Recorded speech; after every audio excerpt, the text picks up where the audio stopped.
Hello வணக்கம். சுவையும் ஆரோக்கியமும் நிறைந்த ராகி சேமியா பாயசத்தை பற்றி தான் நம்ம பார்க்க போகிறோம். இந்த பாயசத்தை ஒரு வாட்டி செஞ்சிங்கன்னா திரும்ப திரும்ப செய்வீங்க. வீட்டில் எல்லாருமே விரும்பி வாங்கி சாப்பிடுவாங்க. பெரியவங்கள்லேருந்து சின்னவங்க வரைக்கும் எல்லாருமே விரும்பி சாப்பிடுவாங்க. நம்ம சாதாரண நாளாக இருந்தாலும் சரி, இல்லை ஏதாவது ஒரு ஃபங்க்ஷனுக்கு செய்கிற மாதிரி இருந்தாலும் சரி, டக்குன்னு ஒரு 5 நிமிஷமே போதும் இந்த பாயசம் ரெடி பண்ணுறதுக்கு. டேஸ்ட்டு பார்த்திங்கன்னா அவ்வளோ சூப்பராக இருக்கும். குட்டி பசங்க கூட விரும்பி சாப்பிடுவாங்க. ஒயிட் சேமியாவில் செய்கிறத விட இந்த மாதிரி ஹெல்த்தியான பாயசம் செஞ்சு சாப்பிடுங்க. டேஸ்ட்டு சூப்பராக இருக்கும். வாங்க எப்படி செய்யலான்னு பார்த்துடலாம். நான் அதுக்கு 1 கப் அளவுக்கு ராகி எடுத்திருக்கேன். ராகி சேமியா ஒரு 10 முந்திரி எடுத்திருக்கேன்.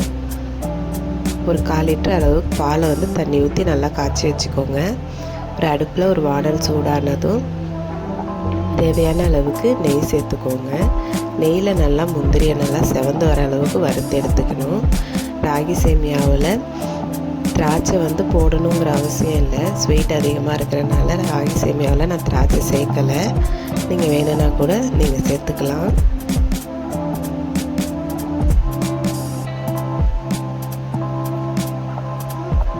முந்திரி நல்லா செவந்து வந்ததுக்கப்புறம் அதே வானலில் ராகி சேமியாவை சேர்த்துக்கலாம். ராகி சேமியா கொஞ்சம் நல்லா வறுபட்டு வரணும். சேமியாவோட கலர் சேஞ்ச் ஆக ஆரம்பித்ததும் அதில் நம்ம தேவையான அளவுக்கு தண்ணி சேர்த்துக்கலாம்.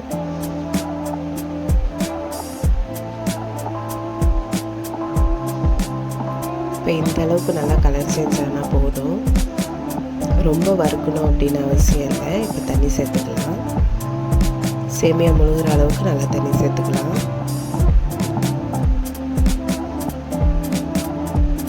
சேமியாவும் நல்லா டக்குன்னு ஒரு 2-3 நிமிஷத்துலேயே நல்லா வெந்து வந்துடும். ரொம்பவும் வேக விட்டுறக்கூடாது, அப்புறம் கரைஞ்சி போயிடும். பாருங்கள், இந்த அளவுக்கு நல்லா வெந்து வந்துடுச்சு பாருங்கள். சேமியாவை ஒன்று எடுத்து கையில் அமுக்கி பார்த்தோம்னா 2ஆக உடஞ்சிடும். அது கரெக்டான அளவு. இதில் 1 டம்ளர் அளவுக்கு ஜீனி சேர்க்குறேன்.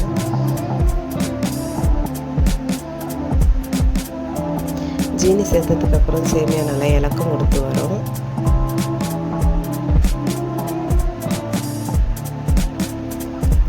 ஜீனி சேர்த்துட்டு ஒரு 2 நிமிஷத்துலேயே இது கூட கொஞ்சமாக ஒரு 4 கல் உப்பு சேர்த்துக்கலாம். நான் சால்ட்டு ஒரு 1/4 ஸ்பூனுக்கும் கம்மியாக சேர்க்குறேன். சேர்த்துட்டு அது கூட நம்ம ஏலக்காய் தூள்,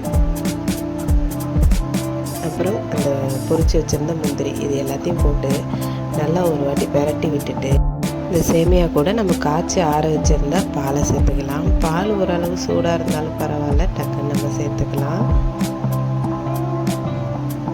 பாலை சேர்த்துட்டு பாலோடு அந்த சேமியா ஒரு கொதி வந்ததும் ஸ்டவ் ஆஃப் பண்ணிட வேண்டியதான். அவ்வளோதான். ஒரு டேஸ்டியான பாயசம் டக்குன்னு நீங்களும் ரெடி பண்ணிடலாம். இது செய்கிறதுக்கு ஒரு 5 நிமிஷமே அதிகம்தான். டக்குன்னு செஞ்சிடலாம். வீட்டுக்கு யாராவது வந்தால் கூட நம்ம டக்குன்னு இதை மாதிரி ஹெல்த்தியாக ஒரு ரெசிபி டக்குன்னு செஞ்சு கொடுக்கலாம். நீங்களும் இதை மாதிரி வீட்டில் ட்ரை பண்ணி பாருங்கள். இதை ஆடி வெள்ளிக்கு கூட நம்ம சாமிக்கு கூட படைக்கலாம் இந்த மாதிரி செஞ்சு. அவ்வளோதாங்க. இது ரொம்ப ஈஸி தான். நான் டேஸ்ட்டு பார்த்திங்கன்னா சூப்பராக இருக்கும். வீடியோ பிடிச்சிருந்ததுன்னா லைக் பண்ணுங்கள், ஷேர் பண்ணுங்கள். மறக்காமல் நம்ம சேனலை சப்ஸ்கிரைப் பண்ணுங்கள். இந்த மாதிரி டெய்லி ஒரு வீடியோஸ் நம்ம சேனலில் வரும். சப்போர்ட் பண்ணுங்கள். புதுசாக யாராவது வீடியோ பார்த்தீங்கன்னா சப்ஸ்கிரைப் பண்ணுங்கள். அடுப்பில் சமைக்கிறப்ப கொஞ்சம் அக்கறையோடு சமைச்சோன்னா அளவில்லாத அன்பை பெறலாம். தேங்க்யூ.